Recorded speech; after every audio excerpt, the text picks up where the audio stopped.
Lord, कैसे हैं आप?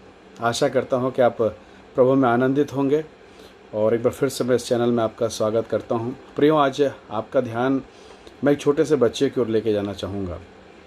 क्या आपके घर में कोई छोटा बच्चा है या आपने कभी किसी छोटे बच्चे को कुछ एक्टिविटीज़, कुछ कार्य करते देखा आश्चर्यजनक?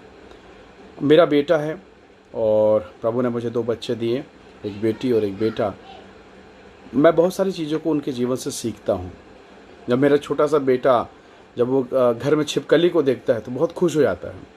जब छोटे मोटे कीड़ों को देखता है या कुछ ऐसा, कभी कभी वो चींटी को देखकर उसके चलते हुए उसके मूवमेंट को, उसके हरकत को देखकर बहुत खुश हो जाता है। ये मेरे लिए आश्चर्यचकित है और मेरे बच्चे के लिए भी। मैं इसलिए आश्चर्यचकित हूँ कि मेरा बच्चा इसे कैसे ग्रहण करता है। मेरे लिए ताज्जुब का विषय, क्योंकि मैं चींटी को, हाथी को, कीड़े को, छिपकली को देखकर कभी नहीं कूदा मेरे याददाश्त के हिसाब से। पर मेरे जो बच्चे हैं वो उछलते हैं, मज़ा आता है। आपने सब छोटे बच्चों को देखा होगा, वो हाथी को देख के, ट्रेन को देख के, घोड़े को देख के इतने मगन हो जाते हैं। पता है क्यों? क्योंकि शायद वो उसे पहली बार देख रहे हैं या उनको लगता है कि ये आज तक हमने कभी नहीं देखा, ये स्वाद कभी हमने चखा नहीं। तो ये एक्साइटमेंट, एक एक्स्ट्रा एनर्जी जो बच्चों के भीतर में होता है, ये बड़ा गजब का चीज़ है। आपको मालूम आत्मिक जीवन में क्या होता है? जब आप आत्मिक रूप से नया जन्म पाते हैं, बिल्कुल इसी प्रकार का उत्साह आपके भीतर में होता है। आप हर एक परमेश्वर के वचन को देखकर मानो उछल पड़ते हैं, मतलब आप उत्तेजित हो पड़ते हैं, मतलब बता नहीं सकते कि ये क्या है। Praise the Lord, hallelujah. अगर आप परमेश्वर के वचन को देखें तो परमेश्वर का वचन हमें कुछ बातों की शिक्षा देता है। यूहन्ना के सुसमाचार उसके 3 अध्याय और उसके 1 से लेकर यदि आप 10 वचन तक पढ़ें, पूरा पैराग्राफ यदि आप पढ़ें तो वहाँ पर आपको मालूम होगा निकोदेमुस और प्रभु यीशु मसीह के मध्य रात्रि के बीच में की गई चर्चा के विषय में। उन दोनों के बीच में बातचीत होता है और बुजुर्ग निकोदेमुस को प्रभु यीशु मसीह ने कहा, यदि तुझे परमेश्वर के राज्य में जन्म लेना है तो नए सिरे से जन्म लेना पड़ेगा। नए परमेश्वर के राज्य में प्रवेश करना है, उसके राज्य में जन्म लेना है तो नए सिरे से जन्म लेना पड़ेगा। और ये एक बुजुर्ग व्यक्ति के लिए असंभव सा था, उसकी समझ के लिए बहुत कठिन था और उसे लगा कि ये कैसे हो सकता है। और तब उसने कहा, क्या कोई व्यक्ति जबकि वो बूढ़ा हो चुका है फिर से अपनी माता के गर्भ में प्रवेश करके फिर से जन्म ले? प्रभु ने कहा, जो शरीर से जन्मा वो शरीर और जो आत्मा से जन्मा वो आत्मा है। 7 वचन में अगर आप पढ़ें 3 के 7 में यूहन्ना, तो लिखा, अचंभा न कर कि मैंने तुझसे क्या कहा, तुझे नए सिरे से जन्म लेना अवश्य है। तो प्रियो, बहुत सारी चीज़ें जब हम पुराने विश्वासी होते हैं तो शायद वो जो नयापन था, प्रभु के साथ जो प्यार था, जो नया जो लगाव था, वो कहीं छूट गया है। क्या आपके साथ ऐसा हुआ है? क्या आपके भीतर में वो जो लगाव था पहले, जो प्रभु के प्रति जो प्रेम था, क्या वो कहीं छूट गया है? यदि हम परमेश्वर के वचन को यहाँ पर पढ़ें तो मैं आपको यहाँ पर मैं पढ़ के सुनाऊंगा। यहाँ पर ऐसा लिखा है वचन 5 में, यीशु ने उत्तर दिया, मैं तुझसे सच सच कहता हूँ, जब तक कोई मनुष्य जल और आत्मा से ना जन्मे तो परमेश्वर के राज्य में प्रवेश नहीं कर सकता। Praise the Lord.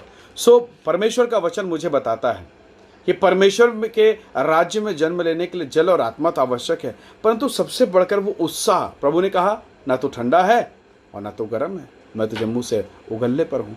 तो प्यारों, आज की सुबह मैं और आप कैसा जीवन प्रभु के साथ बिताते हैं? क्या मेरे भीतर में वही ताजगी, वही प्रेम, वही जुनून, वही लगन है? क्या मैं परमेश्वर के साथ वैसा ही उत्साह से भरा हुआ हूँ? मैं एक अस्पताल की घटना बताता हूँ। उस अस्पताल में काफ़ी सारे मरीज़ थे और वो मृत्युशैया में थे, बहुत सीरियस थे।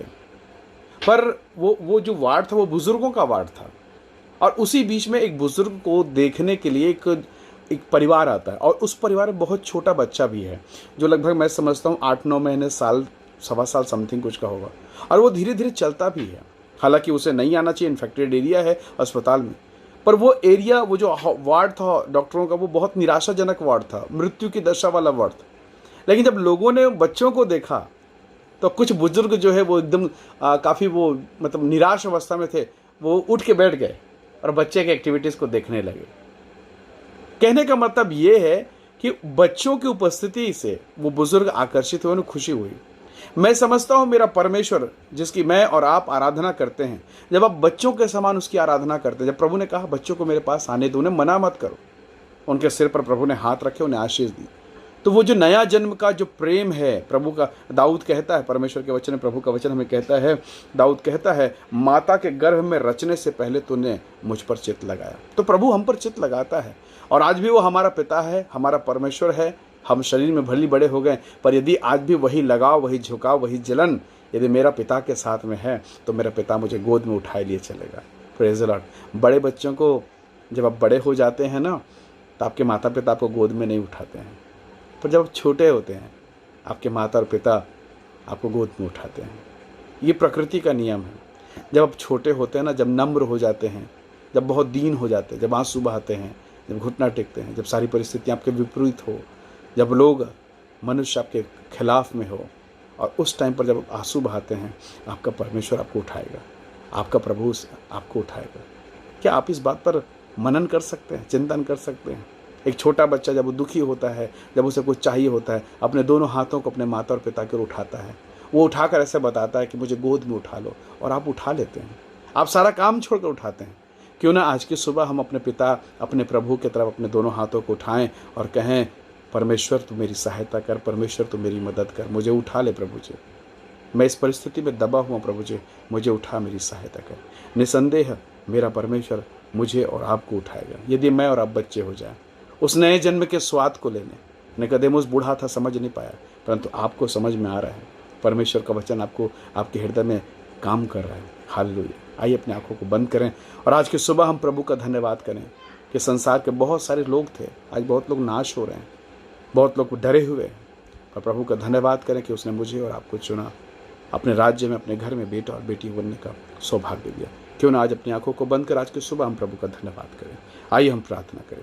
प्रेमी पिता, धन्यवाद इस वचन के लिए प्रभु, आपके प्रेम, आपके अनुग्रह के लिए।